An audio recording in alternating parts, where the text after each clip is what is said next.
let's invite Devananda to meet and greet by Lulu Mall Calicut.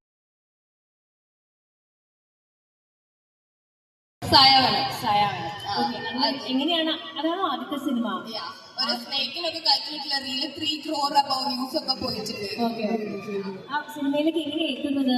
സിനിമയിലേക്ക് ഞാനൊരു ഹോർഡിന്റെ shoot ചെയ്തിട്ടുണ്ടായിരുന്നു. അപ്പം അവര് കണ്ട് ഈ കുട്ടി കൊള്ളാമെന്നുള്ള സാധനം അപ്പൊ എനിക്കതിന് അഭിനയിക്കാൻ അറിയില്ല. അത് ട്രൈ എന്നുള്ള സാധനം പറഞ്ഞു. പിന്നെ നമ്മൾ മൂവിന്റെ ഫുൾ ഷൂട്ട് കഴിഞ്ഞിട്ടാണ് അതിന്റെ പോസ്റ്റർ ഷൂട്ട് ചെയ്തത്. അപ്പൊ ആ സമയത്ത് കുറച്ച് പണിയായിരുന്നു. പാമ്പ് കച്ചുവിടെ സാധനങ്ങൾ നോക്കിയിട്ടുള്ളതും നമ്മൾ ബ്രീത്ത് എടുക്കാൻ പാടില്ല. അവർ പറയും ബ്രീത്ത് എടുത്തിട്ടുണ്ടെങ്കിൽ പാമ്പിന് ഡിസ്റ്റർബ് ആവും, അത് കൊത്തും. നമ്മൾ ഷൂട്ട് ചെയ്യുന്ന സമയത്ത് അതിന്റെ പല്ല് ആ സമയത്ത് കുറച്ചും കൂടി ഇൻട്രസ്റ്റിംഗ് നോർമൽ ആയിട്ട് എല്ലാവർക്കും ചെയ്യാൻ പറ്റുന്നതിൽ കുറച്ച് ഡിഫറെന്റ് ആയിട്ട് ചെയ്യണം എന്നൊക്കെ ഉണ്ടായിരുന്നു. അപ്പൊ ഇത്രയും വലിയ ഡയറക്ടറുടെ പ്രൊഡ്യൂസറിന്റെ മൂവി പിന്നെ ഇങ്ങനത്തെ ഒരു പിന്നെ പോസ്റ്റർ ഷൂട്ട് കാര്യങ്ങളൊക്കെ ഇവിടെ കൊച്ചിയിൽ വെച്ചിട്ടായിരുന്നു നടന്നത്. ഈ ഇൻസ്റ്റാഗ്രാമിൽ കൂടെ നേരത്തെ ഒരുപാട് മെസ്സേജസ് ഒക്കെ ഇങ്ങനെ ഉണ്ടായപ്പോ മെസ്സേജ് ഒക്കെ വന്ന് കണ്ടുപിടിച്ചല്ലോ. അപ്പൊ ഈ ഒരു സിനിമയിലേക്ക് ഇതുപോലൊരു മെസ്സേജ് വന്നപ്പോ അത് എങ്ങനെ വെരിഫൈ ചെയ്തു? അച്ഛനോട് അമ്മയോടൊക്കെ എന്ത് പറഞ്ഞു? ഇല്ല, ഈ മൂവിയിലേക്ക് ഞാൻ പറഞ്ഞല്ലോ ഹോർഡിംഗ് അയച്ചാണ് വന്നിട്ടുള്ളത്.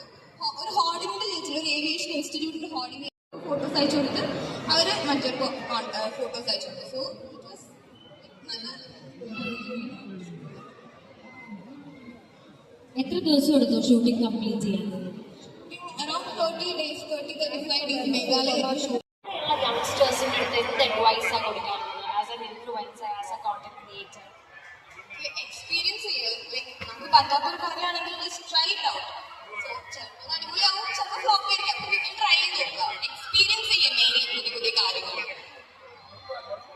എനിക്ക് കൂടുതലും സാരി വീഡിയോസ് ആണ് കൂടുതൽ നല്ല റീച്ച് ഒക്കെ കിട്ടാറ്. അപ്പൊ കൂടുതലും ട്രഡീഷണൽ അങ്ങനെയാണ് തോന്നുന്ന ആൾക്കാർക്ക് ഇഷ്ടം കാണാൻ. ആണോ? അങ്ങനെയാണോ ഇഷ്ടം? ഗ്രോ ചെയ്തു പോയി. കൊറോണ കാലത്തല്ല തുടങ്ങിയതല്ലേ? റീസെന്റ് ആണ്? കുറച്ചായിട്ടാണ്.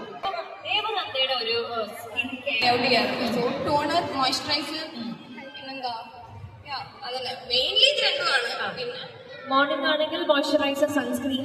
സൺസ്ക്രീൻ ഷൂട്ട് ഉണ്ടെങ്കിൽ സത്യം പറഞ്ഞാൽ രാവിലെ എണീച്ച് പോകും, അല്ലെങ്കിൽ അതിന്റെ സ്ലീപ്പിംഗ്. രാത്രി അവിടെ മെയിൻലി ലുലുവിലേക്ക് വിളിച്ചതിന് ഭയങ്കര thanks. Like I'm really honoured. Lulu mall എന്ന് വെച്ചിട്ടുണ്ടെങ്കിൽ ഭയങ്കര കണക്റ്റഡ് ആയിട്ടുള്ള ഒരു പ്ലേസ് ആയിട്ടാണ് എനിക്ക് എപ്പോഴും തോന്നിയിട്ടുള്ളത്. നമ്മളിപ്പോ ഫ്രണ്ട്സ് ആണെങ്കിൽ ഫാമിലിന്റെ കൂടെ ഒക്കെ എല്ലാം ഉണ്ട്. മൂവിക്കാണെങ്കിൽ movie, play, everything is there. So I'm really honoured to be here and thank you so much.